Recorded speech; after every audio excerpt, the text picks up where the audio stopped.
Irmãos, vamos abrir em Isaías 46, versículo 9 e 10.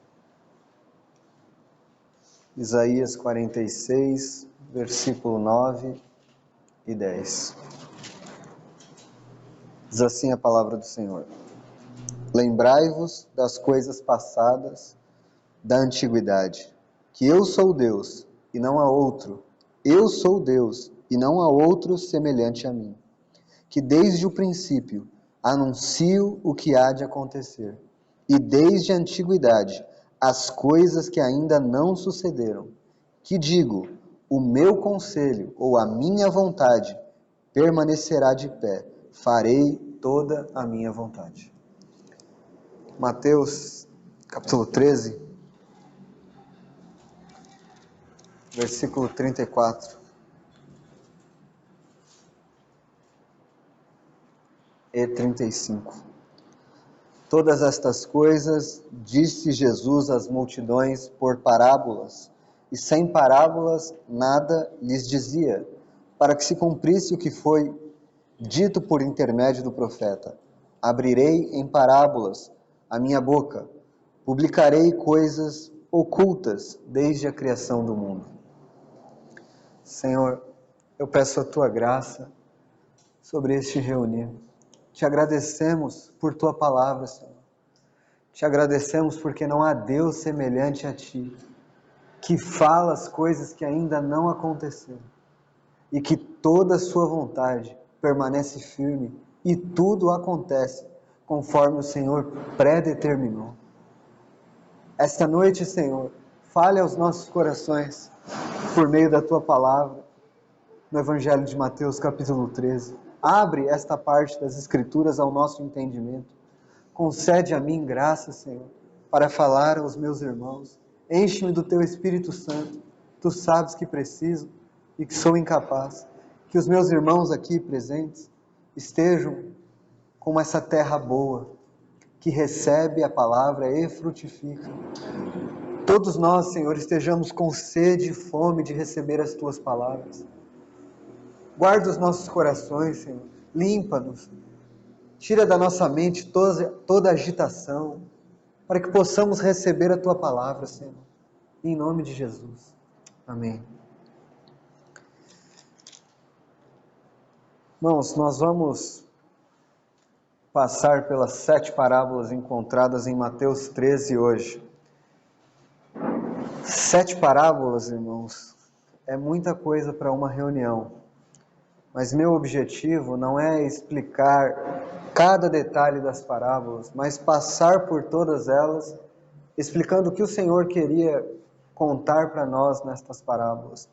O título que eu dei para a mensagem é o período de ausência do Senhor na terra. Porque estas parábolas representam o período em que o Senhor se ausentou desta terra e que Ele está nos céus. E as coisas que aconteceriam na sua ausência. Nós temos aqui revelados os mistérios do reino dos céus, o que aconteceria na ausência do Senhor. Isso corresponde ao tempo atual que vivemos, mas corresponde desde o tempo em que o Senhor ressuscitou e foi aos céus, até o tempo de tribulação que virá sobre este mundo. Tudo isso compreende essas parábolas aqui. Vou repetir. O tempo em que o Senhor ressuscitou e foi para os céus, lá em Atos nós temos isso, ele indo para os céus, até o tempo da tribulação. Tudo isso está correspondido aqui. Nós temos 7 parábolas em Mateus 13. A primeira parábola é a parábola do semeador. E ela é diferente das demais. Mas sem esta parábola, você não vai entender nenhuma das outras. Todas as outras 6 parábolas da sequência começa com a frase: o reino dos céus é semelhante. Vamos aguardar nosso irmão subir as escadas.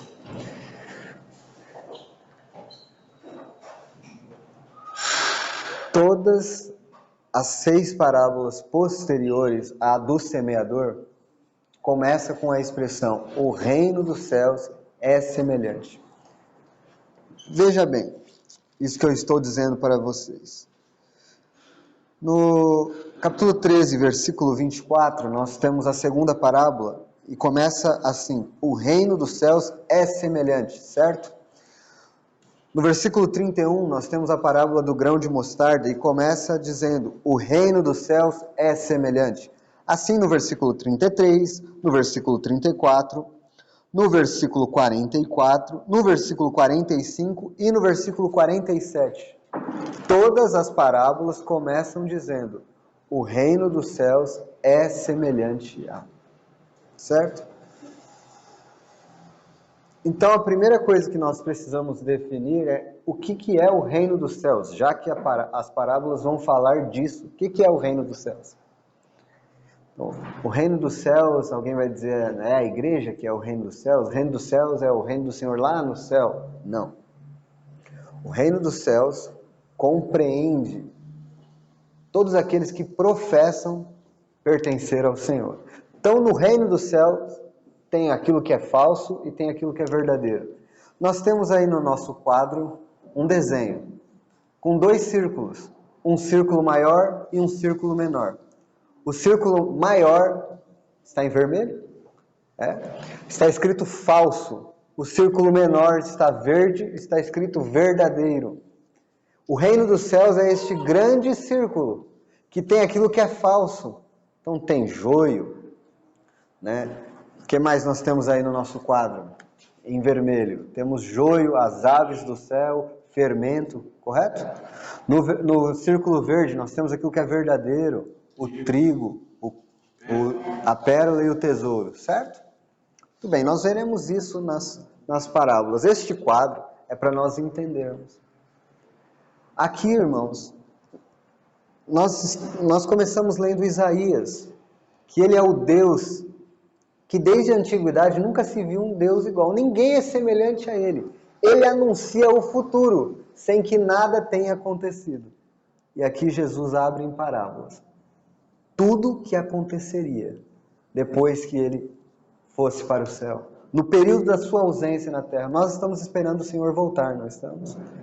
E tudo que nós vamos ler aqui em Mateus 13 já aconteceu. Somente a última parábola ainda não aconteceu. Mas praticamente tudo já aconteceu. A volta do Senhor, o arrebatamento da igreja está muito próximo. E é isso que nós aguardamos. Nossa reunião e nosso encontro com o Senhor nos ares. Essa é a esperança da igreja. E pode ser a qualquer momento. A primeira parábola, irmãos,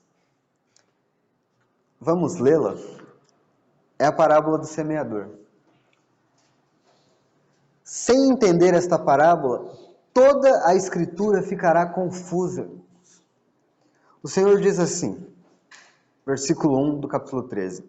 Naquele mesmo dia, saindo Jesus de casa, assentou-se à beira-mar, e grandes multidões se reuniram perto dele, de modo que entrou num barco e se assentou, e toda a multidão estava em pé na praia. É muito interessante a expressão aqui do versículo 1, antes de começar a parábola. Naquele mesmo dia, saindo Jesus de casa, assentou-se à beira-mar. O Evangelho de Mateus, ele tem algumas peculiaridades. Ele apresenta Jesus como rei. E a casa, no Evangelho de Mateus, tem muita relação com a casa de Israel. Por exemplo, se vocês forem alguns capítulos atrás, capítulo 10,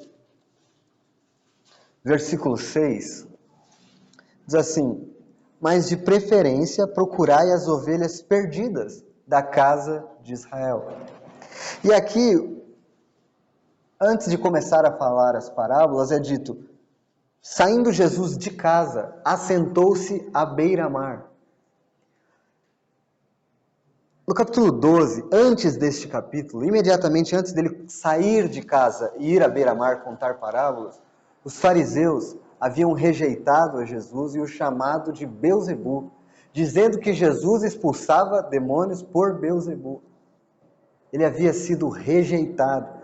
Há muitas rejeições até o capítulo 12.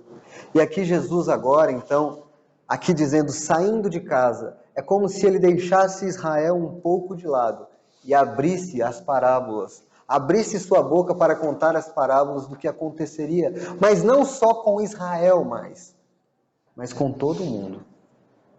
Né? O mar nas Escrituras também é uma figura do mundo e de toda a humanidade. Então, Jesus saiu de casa, uma figura de deixando de lado um pouco a Israel e se dirigindo à beira-mar, como se ele fosse falar a todas as nações. E de fato foi isso que ele fez.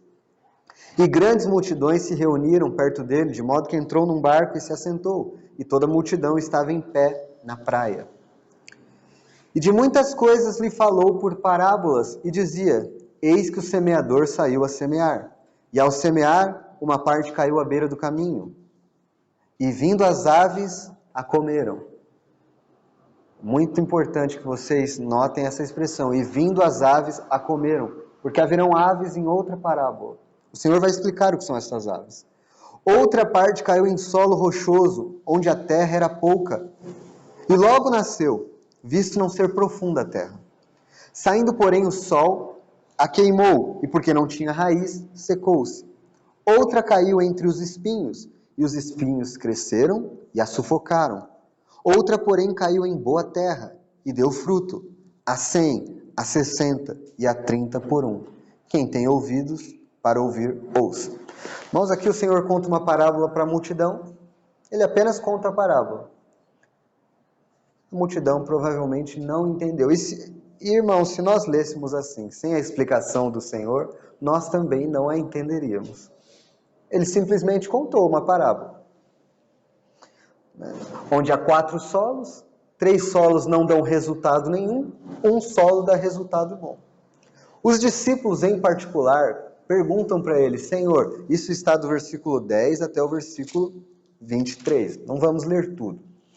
Os discípulos chegam em particular e perguntam para o Senhor: Senhor, pode explicar isso? A gente não entendeu essa parábola. Aí no versículo 18, ele começa a explicar a parábola. Aí nós podemos ler. Atendei vós, pois, a parábola do semeador. Agora ele vai explicar. A todos que ouvem a palavra do reino e não a compreendem, vem o maligno e arrebata o que lhes foi semeado no coração. Este é o que foi semeado à beira do caminho. Veja o versículo 4 desse capítulo. E ao semear, uma parte caiu à beira do caminho, e vindo as aves do céu, a comeram. O que significa aves do céu, então?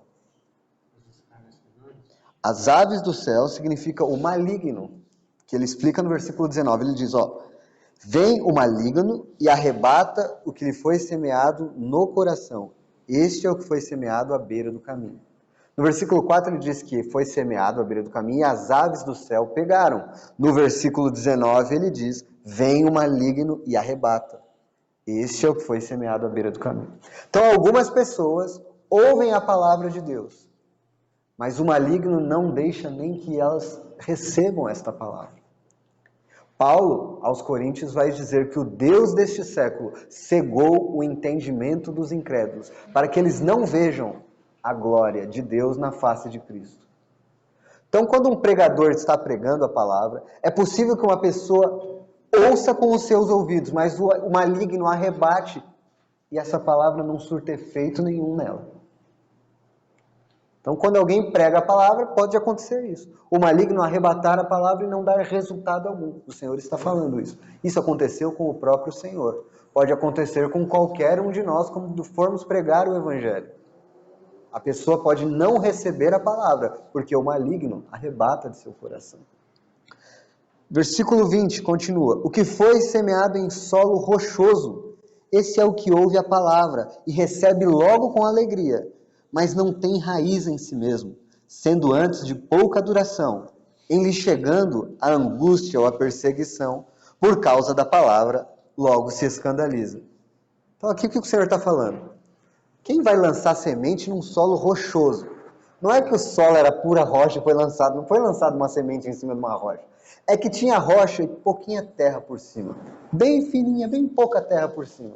Quando foi lançada a semente, ela não tinha profundidade. Logo ela nasceu. Mas se jogasse um pouquinho de terra para lá, ia ver a rocha. Não tinha profundidade. Assim muitas pessoas ouvem a palavra de Deus. Elas se convertem, entre aspas. recebem com alegria. Nunca houve convicção verdadeira. Nunca houve arrependimento verdadeiro. Ela se juntou aos crentes e diz que agora é crente. Mas ela nunca nasceu de novo. Porque quando vem as perseguições, logo ela se afasta. Quando vem as provações, logo ela se afasta. Então quando alguém prega o evangelho e uma pessoa recebe logo com alegria, não se anime tanto. Pode ser que essa pessoa não tenha realmente se convertido. O tempo vai provar isso. As provações vão provar qual é o valor desta fé. O apóstolo Pedro diz isso, né?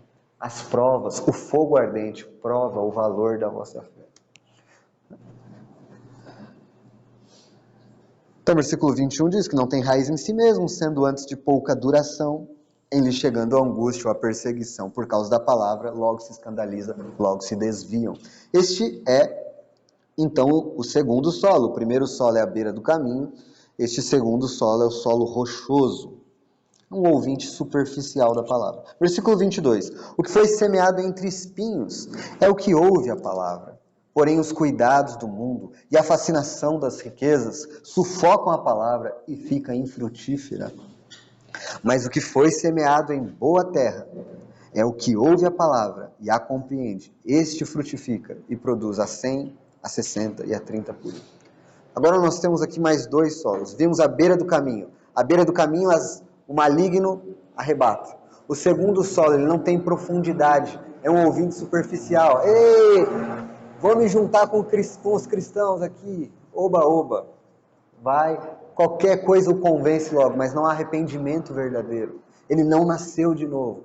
O terceiro, ele ouve a palavra, mas a fascinação pelas coisas deste mundo, as riquezas deste mundo, os prazeres deste mundo, sufocam a palavra de Deus e ela fica infrutífera. Muitas pessoas nós vemos assim, que ouvem a palavra de Deus. E essas pessoas às vezes até estão nas reuniões de crentes. Frequentam com regularidade reuniões e ouvem, mas nunca frutificam, porque o seu coração está nas riquezas e nas coisas deste mundo. Não ameis o mundo, pois se alguém ama o mundo, o amor do Pai não está nele. A última, irmãos. Então essas três, veja, irmãos, que essas três primeiras, beira do caminho, solo rochoso, e essa última, que é o ouvinte mundano, dos espinhos, beira do caminho, solo rochoso e espinhos, os três aqui não frutificam.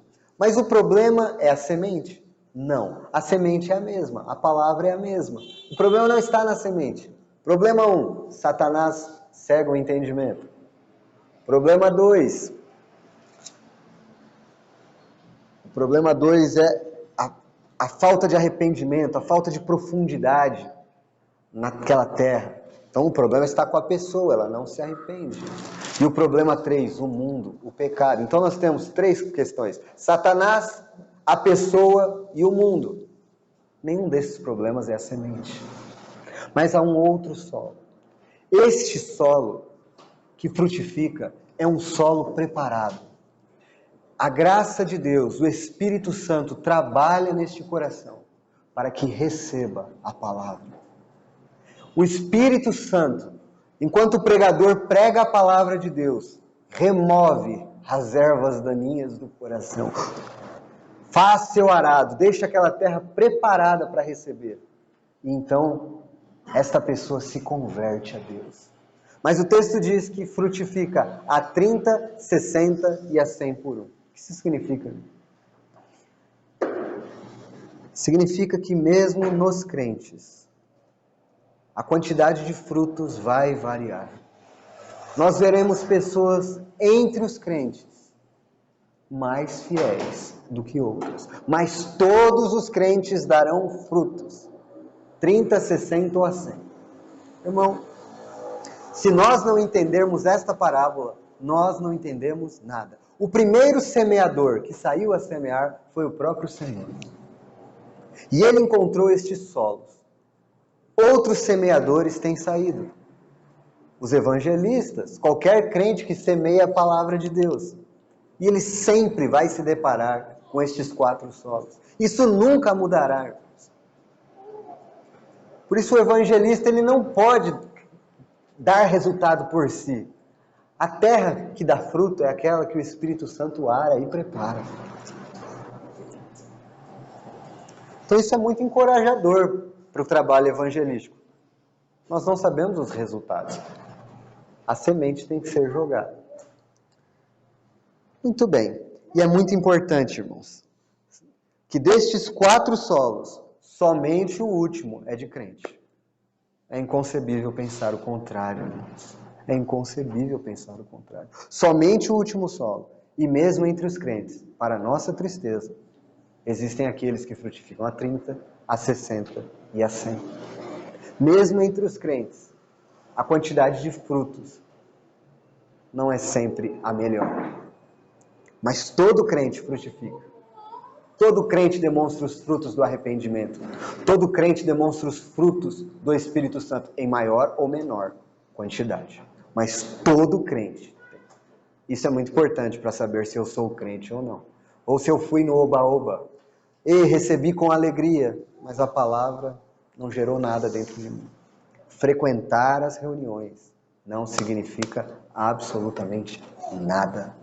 Qualquer um pode frequentar reuniões, mas produzir os frutos somente o que o Espírito Santo é capaz de fazer na vida de um homem. Esta é a primeira parábola que o Senhor conta e foi explicada. E isso nós precisamos entender.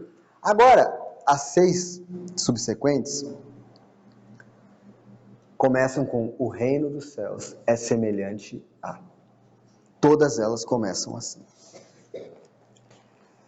E agora nós vamos ver na segunda parábola, que é a parábola do joio e do trigo, a primeira coisa que aconteceria quando o Senhor se ausentasse é que o inimigo colocaria joio em seu campo. Vamos ler. Versículo 24. Outra parábola lhes propôs, dizendo: o reino dos céus é semelhante a um homem que semeou boa semente no seu campo. Mas enquanto os homens dormiam, veio o inimigo dele, semeou o joio no meio do trigo e retirou-se. E quando a erva cresceu e produziu fruto, apareceu também o joio. Então, vindo os servos do dono da casa, lhe disseram: Senhor, não semeaste boa semente no teu campo? De onde vem, pois, o joio? Ele, porém, lhes respondeu: um inimigo fez isso. Mas os servos lhe perguntaram: queres que vamos e arranquemos o joio? Não, replicou ele, para que, ao separar o joio, não arranqueis também com ele o trigo. Deixai-os crescer juntos até a colheita. E no tempo da colheita direi aos ceifeiros: ajuntai primeiro o joio, atai-o em feixes para ser queimado, mas o trigo recolhei-o no meu celeiro. Bom, aqui o Senhor conta a parábola, não dá explicações, ele apenas conta a parábola, que ele semeou boa semente, e veio, enquanto os homens dormiam, veio um inimigo e semeou joio, semente ruim. Ele explica essa parábola, irmãos, do versículo 36 ao 43. Vamos ler a explicação do Senhor. Então, despedindo as multidões, foi Jesus para casa. E chegando-se a ele, os seus discípulos disseram: explica-nos a parábola do joio do campo. E ele respondeu: o que semeia a boa semente é o Filho do Homem. É ele, Jesus. Ele semeia a boa semente. A boa semente são os filhos do reino, os crentes. O joio são os filhos do maligno, os falsos. O inimigo que semeou é o diabo. A ceifa é a consumação do século, e os ceifeiros são os anjos. Pois assim como o joio é colhido e lançado no fogo, assim será na consumação do século. Mandará o Filho do Homem, Jesus, mandará os seus anjos, que ajuntarão do seu reino todos os escândalos e os que praticam a iniquidade, e os lançarão na fornalha acesa. Ali haverá choro e ranger de dentes. Então os justos resplandecerão como o sol no reino de seu Pai. Quem tem ouvidos para ouvir, ouça. Irmãos, essa é a primeira coisa que nós precisamos entender, para entender o mundo que nós estamos vivendo hoje. E não o mundo, os ímpios, mas aquilo que se chama de cristandade hoje em dia. Todo mundo que vai para uma igreja, que diz que é cristão, é crente de verdade, irmão? Segundo as Escrituras, não. E o Senhor Jesus sabia que isso aconteceria, e Ele nos alertou já. Ele é o Deus que fala o que acontecerá antes que aconteça. Ele alertou que isso aconteceria. Ele plantou boa semente no seu reino. Ele plantou os crentes, os verdadeiros. Mas o inimigo veio e jogou no meio os falsos, aqueles que não são verdadeiros. E o joio e o trigo, eles se parecem quando quando você olha para a plantação, eles se parecem. Então o Senhor diz, olha, não arranca antes. Mas o Senhor disse aqui no versículo 30, deixai crescer juntos. Então, enquanto houver este mundo aqui, irmãos, haverá falsos crentes. Aqueles que apenas professam, eles estarão crescendo juntos. Eles estarão reunindo muitas vezes. Direi aos ceifeiros, ajuntai primeiro o joio. Esse é os anjos, eles vão ajuntar. Em feixes para ser queimado. Este é o fim, irmãos, dos falsos. Eu disse que a igreja do Senhor não passará por condenação nenhuma. Não há condenação para os que estão em Cristo Jesus. Mas para os falsos que estão no meio, estes serão condenados e serão queimados. Mas ele disse, mas o trigo recolhei-o no meu celeiro. Este recolhimento no celeiro acontecerá no arrebatamento da igreja. Não são os anjos que recolherão a igreja, nós sabemos disso. O Senhor mesmo descerá do céu. E nós, os que estivermos vivos, seremos arrebatados para o encontro do Senhor nos ares. O versículo 43 diz, então os justos resplandecerão como o sol no reino de seu Pai. Quem tem ouvidos para ouvir, ouça. Irmãos, vamos ver se os irmãos estão entendendo tudo que tem sido dito nesses dias todos, nestes meses todos.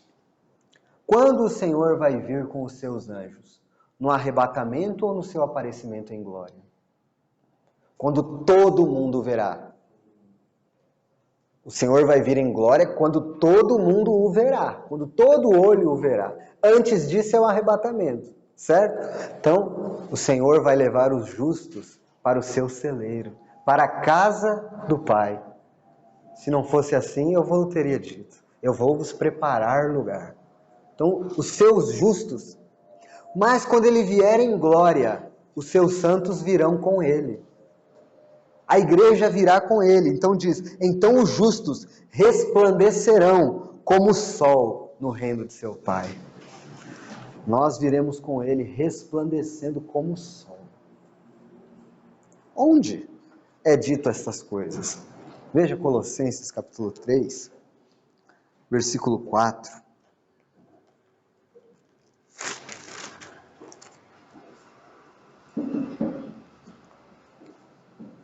Diz assim, Colossenses 3, 4, quando Cristo, que é a nossa vida, se manifestar, então vós também sereis manifestados com Ele em glória.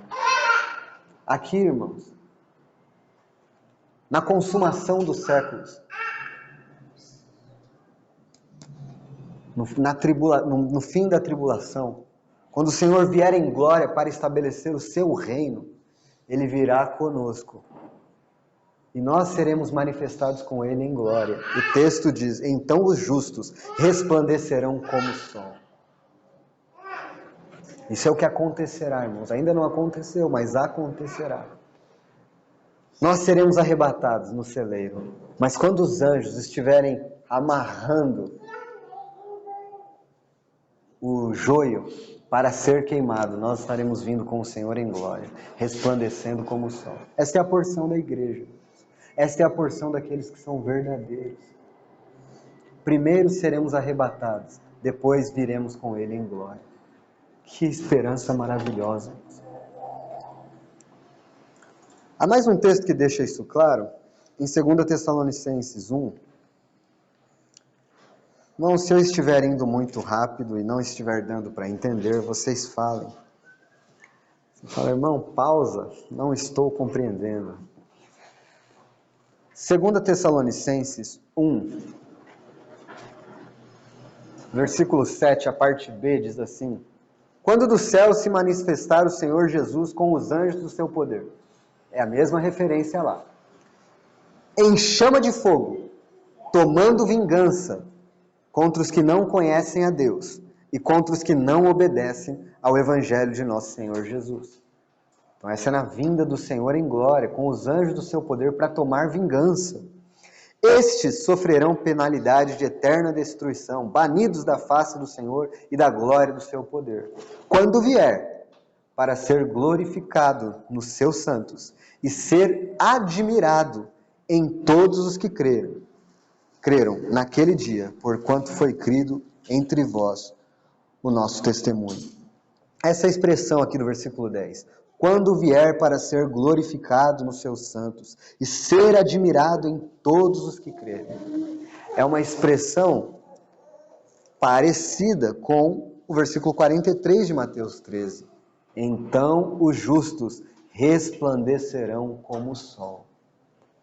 Esse momento em que os santos de Deus, a igreja, será admirada pelo que Cristo fez nestes homens. Resplandecerão como o sol.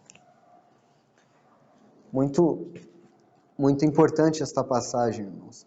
Mas aqui eu quero que os irmãos notem o seguinte: quando o Senhor se ausentou e foi, o que aconteceu na terra? Foi misturado joio e trigo.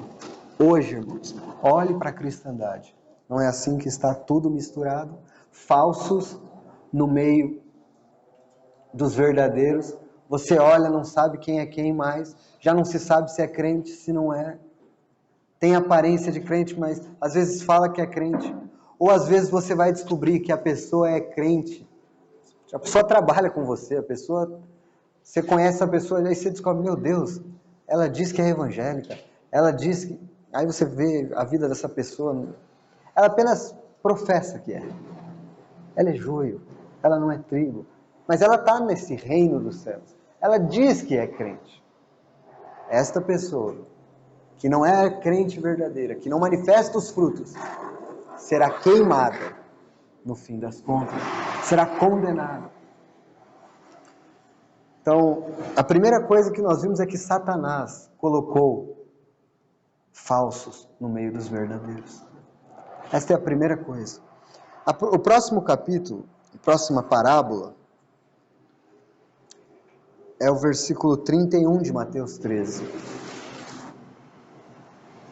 Antes de avançarmos, irmão, perdão, que se eu não falar isso, vai dar problema depois. Irmão, quer dizer então que no meio da igreja vai ter sempre falsos e verdadeiros? Vamos lá. No meio da igreja professa. No meio daqueles que dizem ser. Mas o Senhor, quando explicou a parábola, disse: o campo é o mundo. O campo não é a igreja. O campo é o mundo. Qual é a responsabilidade de uma assembleia local? Zelar pela pureza e tirar aquilo que é falso. Nós temos essa responsabilidade como assembleia local.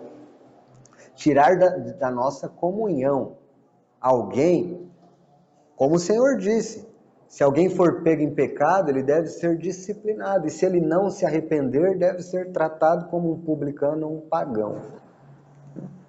Então, o Senhor disse que sempre vai ter joio, então não tem como saber, aí ceia com qualquer um.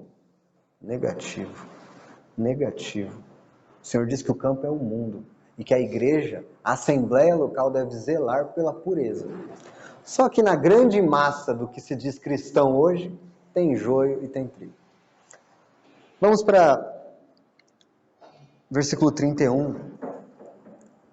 Nós já estamos na terceira parábola aí, né, irmãos? O grão de mostarda. Outra parábola lhe propôs, dizendo: o reino dos céus é semelhante a um grão de mostarda, que um homem tomou e plantou no seu campo, o qual é, na verdade, a menor de todas as sementes, e crescida é maior do que as hortaliças, e se faz árvore, de modo que as aves do céu vêm aninhar-se nos seus ramos. Muito bem, irmãos.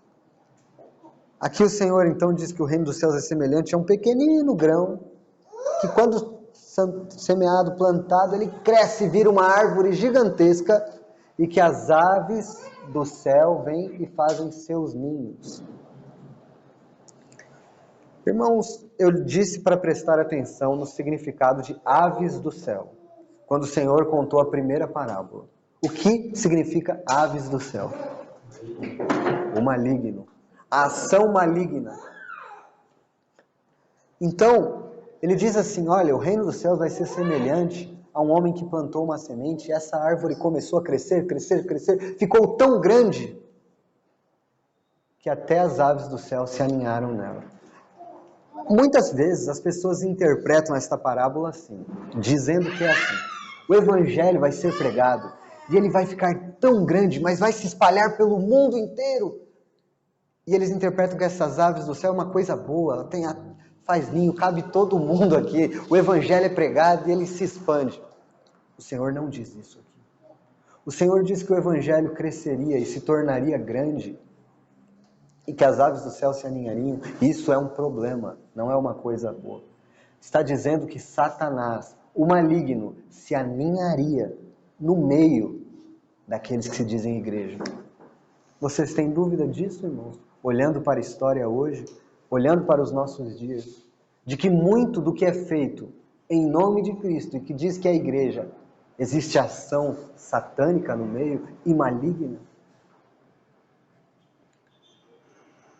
Isso aqui, irmãos, é o que a igreja, e aqui quando eu falo igreja, eu não estou falando da igreja verdadeira, da noiva de Cristo, essa igreja professa se tornou neste mundo. Você sabe, irmãos, que o cristianismo ainda é hoje, a maior religião do mundo, né? Tem os muçulmanos crescendo bastante, mas o cristianismo é a maior religião do mundo. Acho que é o círculo vermelho ou o verde? É o vermelho. É aquilo que é falso, que é grande. Você sabe, irmãos, que esse grãozinho de mostarda começou lá no Pentecostes, bem pequenininho, com 120 naquele cenáculo. Ele foi crescendo, aí se tornou essa árvore gigantesca. Mas veja Apocalipse capítulo 18, versículo 2. Eu espero que os irmãos estejam conseguindo compreender a linha que estamos seguindo aqui. Apocalipse 18, versículo 2. Então exclamou com potente voz, dizendo: caiu a grande Babilônia, e se tornou morada de demônios, covil de toda espécie de espírito imundo, e esconderijo de todo gênero de ave imunda e detestável, pois todas as nações têm bebido do vinho do furor da sua prostituição. Com ela se prostituíram os reis da terra, também os mercadores da terra se enriqueceram à custa da sua luxúria. Vocês viram aqui, irmãos? A árvore se tornou grande, as aves do céu fizeram ninho. E aqui em Apocalipse, o Senhor dizendo, caiu a grande Babilônia. Ela é morada e covil de toda espécie de demônio e ave imunda. Irmão, isso é que se tornou o reino dos céus em nossos dias. Isto aqui, quando a igreja verdadeira for arrebatada da terra, os falsos ficarão. E ainda serão, dizendo-se igreja, essa grande Babilônia. Mas chegará na tribulação o momento em que será dito: caiu a grande Babilônia, essa que enganou todo mundo, que embriagou os homens com a sua prostituição, com as suas luxúrias, e que se tornou uma morada de demônios. É isso que o Senhor está dizendo quando Ele conta a parábola do grão de mostarda, que as aves se aninharam. Irmãos, o Senhor sabia que isso aconteceria na sua ausência, que ao deixar este mundo, a coisa começaria pura, uma pequena semente, mas iria crescer. Satanás colocaria aquilo que é falso no meio, depois faria o seu ninho. Você já imaginou isso? Faria seu ninho nesta árvore. Mas o Senhor sabe que tudo isso iria acontecer, e Ele vai deixando que aconteça, para que chegue o dia em que Ele mesmo derrube tudo e acabe com tudo isso. Antes disso, os verdadeiros serão arrebatados para estar com o Senhor. Mas o Senhor conta aqui o que aconteceria. Irmão, este assunto aí é só para encher minha mente de informações? É para eu ser um estudioso desse assunto? Não, irmãos. Abra em 2 Timóteo.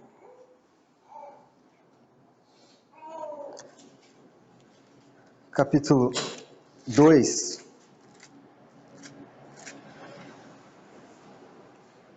Por que, irmão, é importante saber que o Evangelho, que a cristandade, que a igreja professa se tornou isso?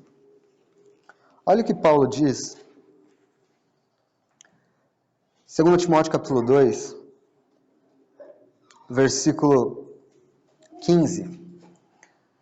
Ele está dizendo para Timóteo: procura apresentar-te a Deus aprovado, como obreiro que não tem de que se envergonhar, que maneja bem a palavra da verdade.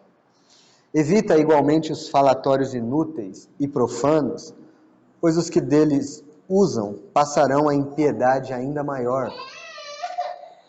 Além disso, a linguagem deles se corrói como câncer, entre os quais se incluem Himeneu e Fileto. Estes se desviaram da verdade, asseverando que a ressurreição já se realizou e estão pervertendo a fé de alguns. Entretanto, o firme fundamento de Deus permanece tendo este selo: o Senhor conhece os que são seus, os que lhe pertencem, e mais, aparta-se da iniquidade, da injustiça, todo aquele que professa o nome do Senhor. Ora, numa grande casa, prestem atenção, ora, numa grande casa, não há somente utensílios de ouro e de prata, há também de madeira e de barro, alguns para honra, outros, porém, para desonra. Assim, pois, se alguém a si mesmo se purificar destes erros, será utensílio para honra, santificado, útil ao seu possuidor, estando preparado para toda boa obra. Foge, outro sim, das paixões da mocidade. Segue a justiça, a fé, o amor, a paz, com os que de coração puro invocam o nome do Senhor. Irmão Murilo, o que este texto tem a ver com o que a gente está falando? Paulo disse para Timóteo que ele fosse um obreiro aprovado, que maneja bem a palavra da verdade. Porque já nos seus dias haviam pessoas no meio, ensinando doutrinas erradas. Aqui no caso, Himeneu e Fileto, ensinando que a ressurreição já havia acontecido. Eles dizem: eles estão pervertendo a fé de alguns. Eles passarão a impiedade ainda maior. Ele diz: aparta-se da injustiça todo aquele que é verdadeiro. E ele diz agora, numa grande casa. Já não é mais a casa, é uma grande casa. Esta grande casa comporta utensílios de honra e de desonra. Uns para a glória do Senhor e outros para fim desonroso. Isso não é crente, irmão. Esta grande casa é o que se tornou a cristandade. É isso aqui, irmão, que está no quadro. é joio e trigo, esta grande casa. Já havia acontecido nos dias do apóstolo Paulo, se tornado esta grande casa. Qual é o conselho que ele dá para Timóteo? Aparta-se, foge, invoca o Senhor com os que de coração puro. Ele diz, foge das paixões, segue a justiça, a fé, o amor e a paz com os que de coração puro invocam o nome do Senhor. O que isso fala? Da separação exigida dos vasos de honra para o Senhor. Nós devemos nos misturar com este cristianismo desonroso daí? Paulo diz, não. Isso é uma grande casa, aparta-se desses erros. Por isso nós nos apartamos. Por isso nós saímos dos sistemas religiosos para nos reunirmos somente ao nome do Senhor, para honrarmos ao Senhor.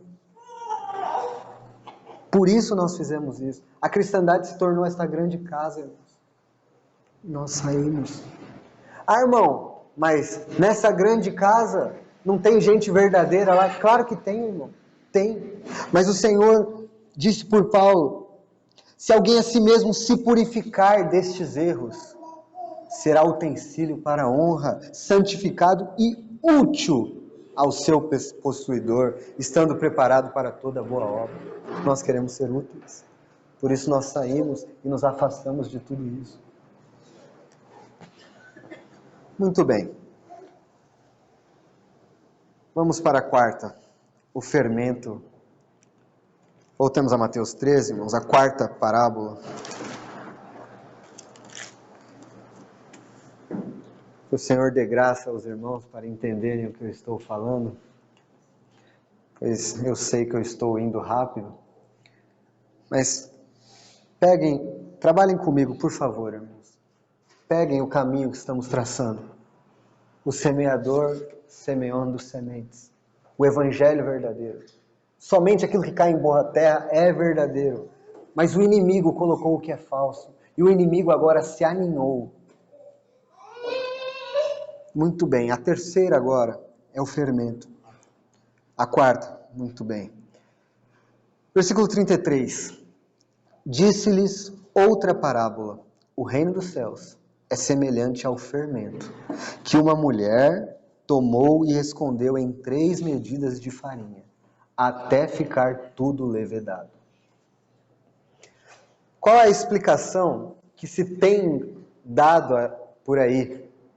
Não a explicação correta, mas que se tem dado por aí desta parábola.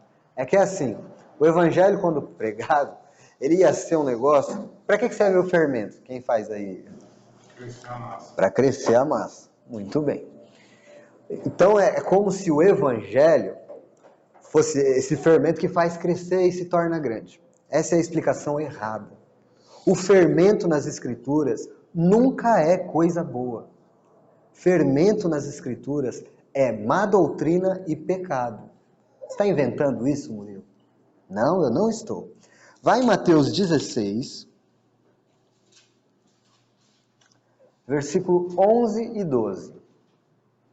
Diz assim: como não compreendeis o que não vos falei a respeito de pães? E sim, acautelai-vos do fermento dos fariseus e dos saduceus. Então entenderam que não lhes dissera que se acautelassem do fermento dos pães, mas da doutrina dos fariseus e dos saduceus. Fermento é má doutrina.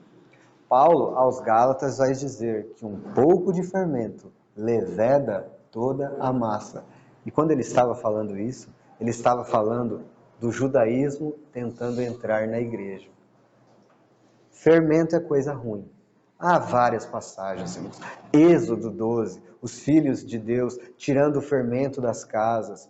E o Senhor diz, ninguém vai poder participar da Páscoa se tiver fermento em suas casas. O fermento, a Escritura, é sempre sinal de coisa ruim, de pecado, de má doutrina, de ensino errado.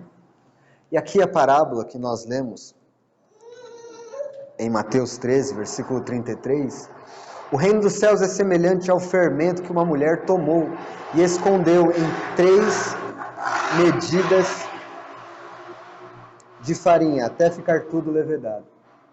O que é isso aqui, irmãos? Se na primeira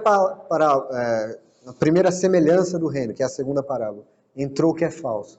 Na segunda, Satanás está no meio. Na terceira, o que nós estamos vendo aqui? O que está acontecendo aqui agora? Más doutrinas entrando na igreja. Más doutrinas. Vocês estão vendo isso acontecer, irmãos? Isso está diante de nossos olhos? Qual doutrina não foi pervertida nos nossos dias? Qual delas? Tudo foi pervertido. Veja Apocalipse 2, versículo 20, que é dito que uma mulher... Você vê que em todas as passagens até agora tem sido um homem semeado no campo. E normalmente este homem é Cristo fazendo o trabalho. Agora há uma mulher colocando fermento. Veja Apocalipse 2, 20. Uma mulher colocando má doutrina. O Senhor diz para a igreja de Tiatira: tenho, porém, contra ti o tolerares que essa mulher, Jezabel, que a si mesma se declara profetiza, não somente ensine, mas ainda seduza os meus servos a praticarem a prostituição e a comerem coisas sacrificadas aos ídolos. Irmãos, esta mulher aqui de farinha, em Apocalipse, esta Jezabel, isso nos fala, irmão, do que aconteceria na igreja. Irmãos, é permitido que a mulher ensine na igreja? Não. Paulo diz isso claramente. Essa doutrina foi pervertida. As mulheres hoje ensinam abertamente na igreja. Paulo diz que não permitia isso. As escrituras não permitem. Então, más doutrinas entraram na igreja. Veja, irmãos, nós chegamos na quarta parábola. O quadro é bom, irmãos. O quadro é satisfatório. Nós temos joio com o trigo. Nós temos Satanás aninhado nesta grande árvore que cresceu. E nós temos agora fermento, má doutrina. E o que nós estamos estudando esta noite?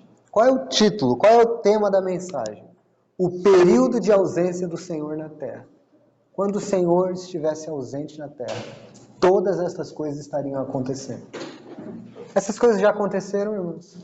Essas coisas já se cumpriram? Claro. Não tem gente falsa no meio? Satanás não está agindo? Na época dos apóstolos, o apóstolo João diz, muitos anticristos já estão... O poder do anticristo já opera. Então essas coisas já estavam acontecendo lá. Claro que aumentaram muito em nossa época. Então o quadro, irmãos, é um quadro triste. Até agora é um quadro triste. Porque agora o Senhor não vai mais falar com as multidões. A partir da quinta parábola, o Senhor entra para casa para falar apenas com os seus discípulos.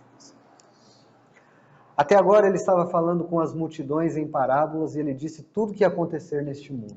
Agora o Senhor entra para casa e fala com os seus discípulos. A primeira coisa que ele faz é explicar a parábola do joio.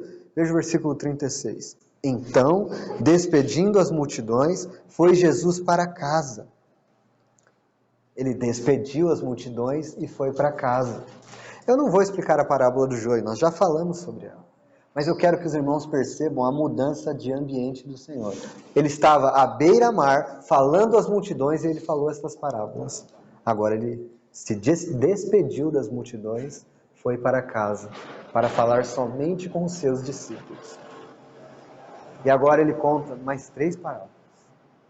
Ele começa com a parábola do tesouro escondido. E ele diz, o reino dos céus é semelhante a um tesouro oculto no campo, o qual certo homem, tendo achado, escondeu. E transbordante de alegria, vai, vende tudo o que tem e compra aquele campo. Irmãos, A explicação que se tem dado normalmente para esta parábola, eu preciso sempre falar isso, porque é uma explicação comum dada a esta parábola, é que é assim, é dito que o Senhor é o tesouro e nós vendemos tudo para comprar este tesouro e encontramos grande alegria nisso. É sempre explicada essa parábola assim, que o tesouro é o Senhor, é Jesus, e que nós vendemos tudo para comprar o Senhor.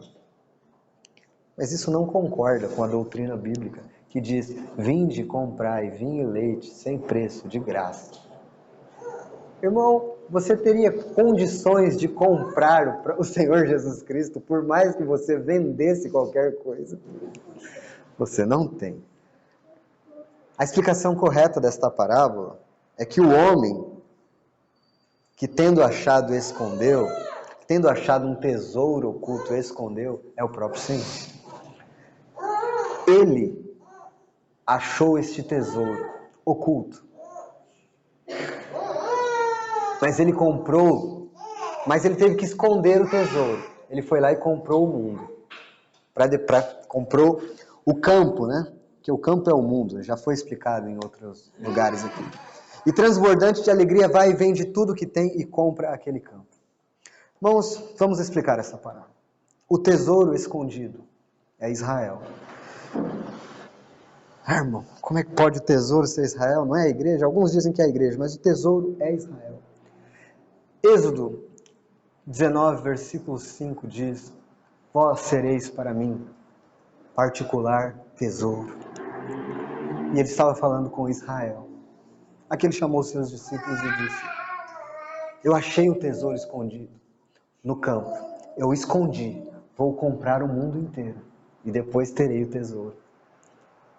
O que está acontecendo com Israel hoje? Israel está escondido. Está num tempo em que o tratar de Deus não está com eles. O Senhor comprou o mundo. Há muitas passagens, irmãos, que dizem que Israel é o particular tesouro do Senhor. Malaquias 3,17 diz, e vós sereis para mim particular tesouro.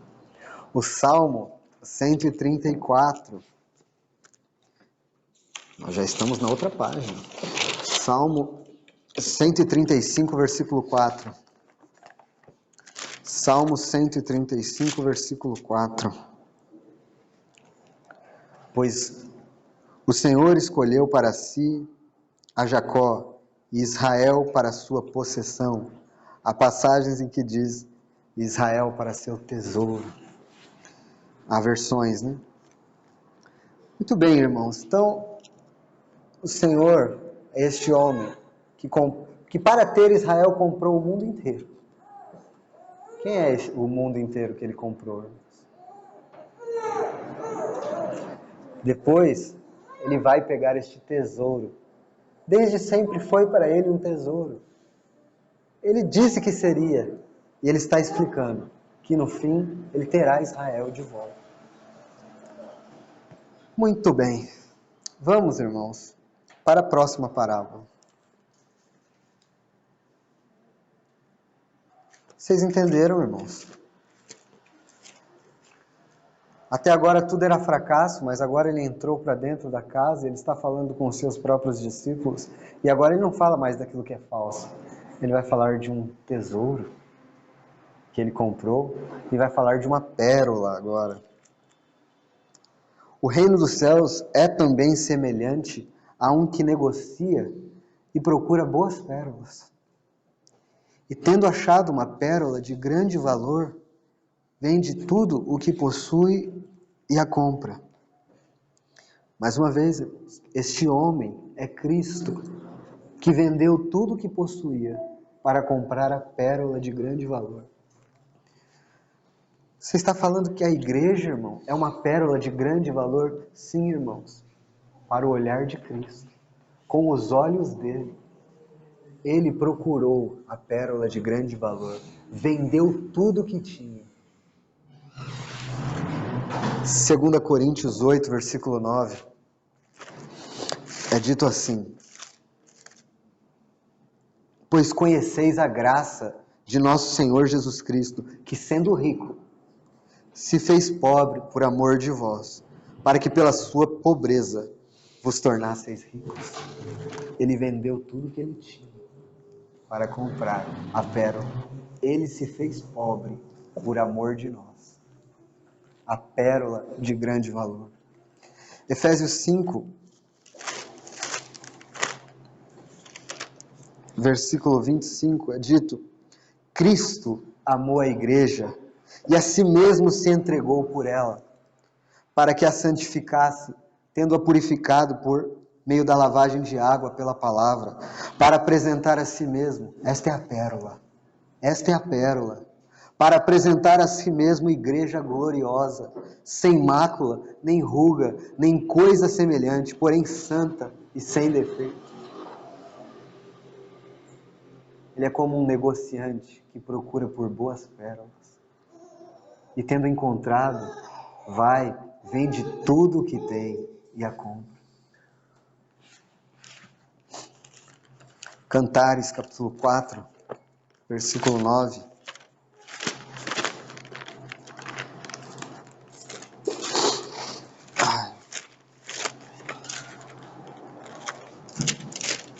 Opa, sumiu Cantares da minha Bíblia.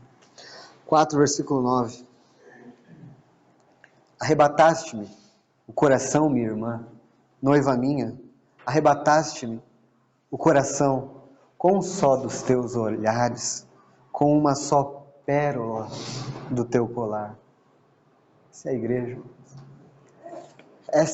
Quando nós olhamos hoje para nós podemos ir, e é o que nós temos que fazer mesmo, humildemente reconhecer que valor há em nós, não há nenhum. Mas este valor quem viu foi o Senhor. É pela sua justiça, é pelo trabalho da lavagem de água que Ele vai apresentar para si uma igreja gloriosa. Esta é a pérola de grande valor. Isso é lindo, irmãos. Isso é lindo porque até agora, como eu disse, ele estava lá falando de um quadro ruim. Ruim. É joio. É Satanás aninhado. É doutrina errada. Agora ele vai para casa e começa a falar do seu próprio coração, daquilo que lhe pertence. Meu tesouro, minha pérola. Essa é a igreja, irmãos, a pérola de grande valor. Última parábola, irmãos. Veja, nós chegamos ao fim. Vocês foram vencedores. A sexta é a da pérola. A quinta é a do tesouro, a sexta da pérola, e agora nós vamos para a sétima, a da rede. Mateus 13, versículo 47. O reino dos céus é ainda semelhante a uma rede que, lançada ao mar, recolhe peixes de toda espécie. E quando já está cheia, os pescadores arrastam-na para a praia e, assentados, escolhem os bons para os cestos e os ruins deitam fora. Assim será na consumação dos séculos. Sairão os anjos e separarão os maus dentre os justos e os lançarão na fornalha acesa. Ali haverá choro e ranger de dentes. Muito bem, irmãos, essa é a última parábola que o Senhor contou. Eu disse, irmãos, que o reino dos céus, do começo eu disse isso, compreende o momento em que o Senhor subiu aos céus até o momento da tribulação. Compreende todo este período. No meio deste reino dos céus, aquilo que é falso e aquilo que é verdadeiro. Mas antes que chegue a tribulação, conforme nós temos estudado, o que acontecerá? A igreja será arrebatada. E aí vão ter aqueles anos de tribulação. Aqueles 7 anos de tribulação. Eu não tenho dito para vocês que um evangelho será pregado no período da tribulação? O evangelho do reino será pregado. Esta é a rede sendo lançada no ar, novamente. Porque eu sei que aqui não é o evangelho da graça que a gente está pregando agora e é outro. Porque aqui no final, os anjos é que vão separar.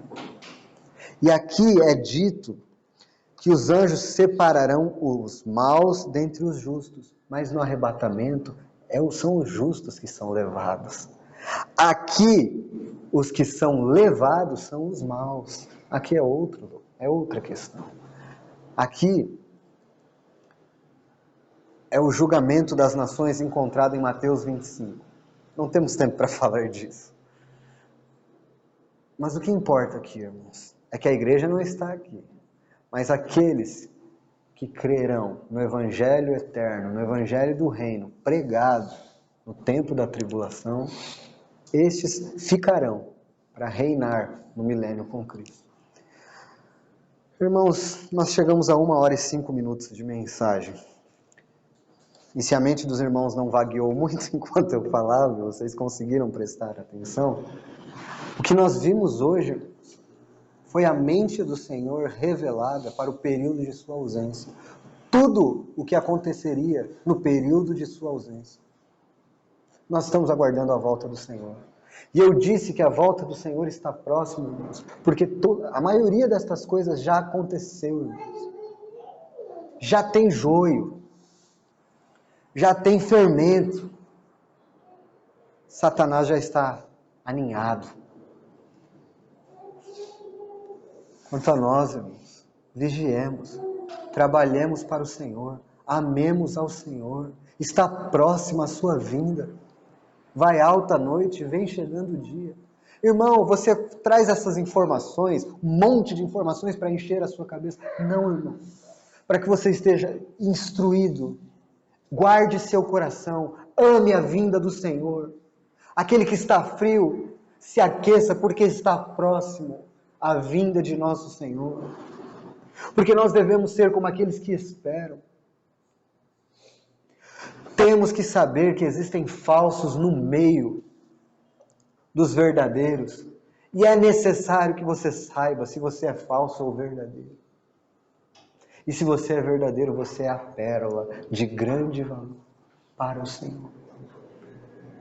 Que Ele vai apresentar para si, puros, diante da sua glória. Irmãos, na semana que vem, nós adentraremos em Apocalipse, de 1 a 3. E nós veremos a história da igreja também. Aqui nós vemos a história da cristandade, hoje também. E por isso eu comecei por Mateus 13, porque Apocalipse 1, 2 e 3 vai ser uma continuação disso. Só que lá, irmãos, não vai ser assim como hoje. Porque hoje eu reconheço, foram muitas informações que eu precisava dizer porque são importantes. Mas a partir, irmãos, dos estudos da semana que vem, das 7 igrejas, que o Senhor amoleça os nossos corações para recebermos as suas exortações a respeito do que Ele espera da sua igreja e como nós temos falhado diante do Senhor. O Senhor abençoe a nós.